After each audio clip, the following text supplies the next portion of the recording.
Good morning. There's a little echo there. Let me handle that. All right. Good morning, you guys. Welcome to, there you go. Now we're cooking. Welcome to the DunnWisdom Morning Show. Good morning. It's Talk to Coach Dunn Thursday, everyone. My name is Melissa Dunn. I am the CEO of MD Marketing Network and the founder of the DunnWisdom Movement. I'm also your success coach. And every Thursday, I do a Talk to Coach Dunn Thursday segment where it's really just my time to come on here and share what's on my mind, talk to you, get to know you, perhaps offer you some tips on being successful in life as well as in business, and, share some of my knowledge about marketing. Well, as I came downstairs this morning to prepare for the show, I fully intended to talk about marketing, share some tips to help you as you're growing your business. But then something came up in my newsfeed, and I really felt compelled for us to talk about it. I wanted to just check in with you. So let me show you what I saw. So there's an article. Hold on, let me see if I can pull this up a little bit better so that you can see it with me. Here we go. Yeah, so there's an article that came up that basically says that Michelle Obama says she's suffering from low-grade depression. And that really got me to thinking. Hold on, let me get to the right screen so that we can look at it together. All right, there we go. So the article in The Guardian says that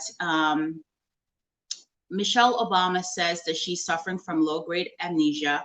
It reads, Michelle Obama says that she's suffering from low-grade amnesia prompted by the coronavirus pandemic, racial problems in the United States, and what she describes as the hypocrisy of the Trump administration. The article goes on to read that in the second edition of her podcast, which was aired on Wednesday, the former First Lady reflected on the changes her family and others have had to deal with as a result of the pandemic. And she is quoted as saying, I know that I'm dealing with some form of low-grade depression, she said.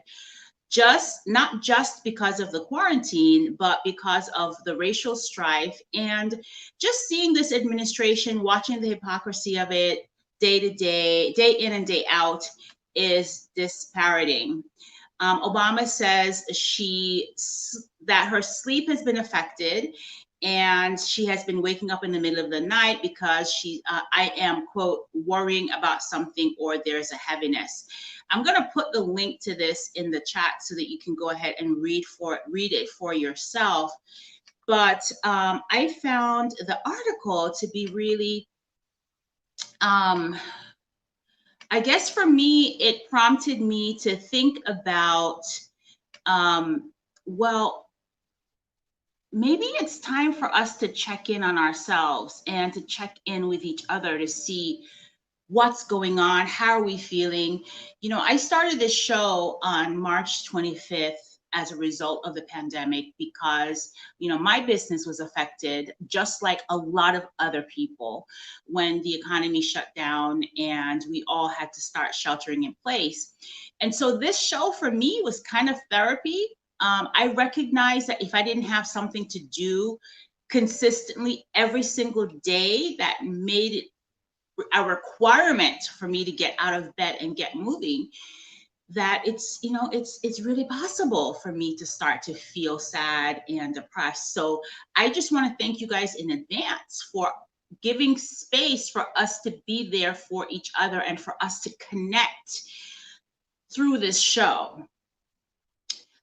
So I want to share with you today just what some symptoms of depression could be. So according to the CDC, it could look like fear or worry about your health, changes in your sleep or eating patterns, difficulty sleeping or concentrating, worsening of chronic disease or mental health challenges, and then an increased use in tobacco, alcohol, or other substances. So those are some of the symptoms to look out for with depression. And there are a couple of ways that the CDC recommends that we use to cope with stress. So first of all, it's important, if you're worried about your status with coronavirus, for you to find a location where you can be tested, right? So that way you know yes or no if that's something that you need to deal with. So you got to know what to do also if you are sick or concerned about COVID-19. The health department is a great resource. The CDC's website is a really amazing resource. And then the CDC recommends, and I absolutely agree with this recommendation, for us to take care of our emotional health. And you know, the First Lady is right. There's a lot going on right now. I mean, not only are we in the middle of a pandemic, we're also facing a lot of distress as it relates to police brutality and this racial inequity that seems to be persistent in America. And then on top of that, we have an administration that may or may not be responding the way that we want him to, or that we want the administration to respond. So it's stressful. It really is. And here's some things that you can do. Here's some things that I do to help me manage my emotional health. Well, first of all, I pray.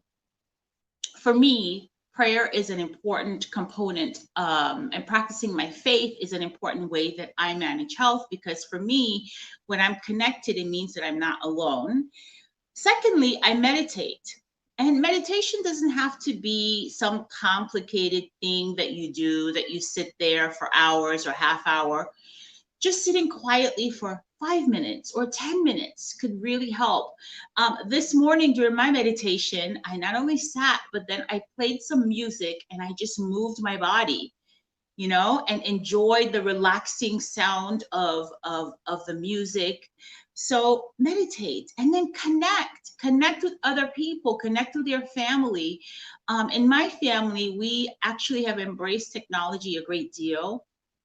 On my mom's side of the family, we do a weekly Zoom meeting, and you have people from, you know, we have family from all over the world that chimes in, and we just connect with each other. So I encourage you to connect as much as possible as well, right?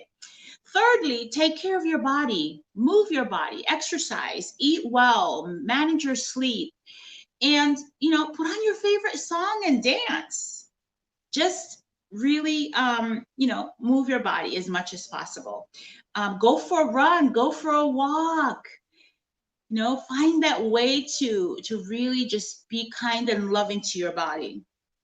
And one suggestion the CDC has that I really find to be very helpful is to turn off the noise. Stop watching the news. Take a break from listening to it. Even if you need to take a break from social media, take a break from social media. Sometimes when you have, you know, all of this heaviness pumped into you 24/7, it of course is going to affect your mood. So the CDC recommends take a break from watching, reading, or listening to the news, and that includes social media, as a way to manage your stress.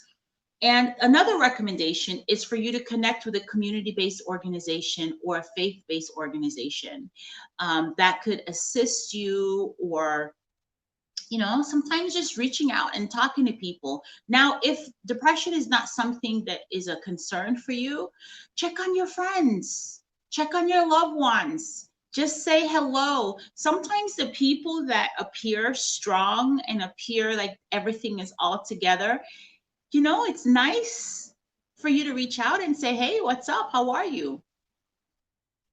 Yeah, right? I'm going to put here I'm going to share with you two headlines, two talk lines that the CDC is recommending. So if you're going through any kind of disaster distress, here's a number that you can call for assistance. If you are a Spanish speaker primarily, then you can press 2 and they'll be able to assist you in Spanish. And I'm also putting up the number for the suicide prevention hotline. So here's my encouragement to you, family. Take care of yourself. You are important.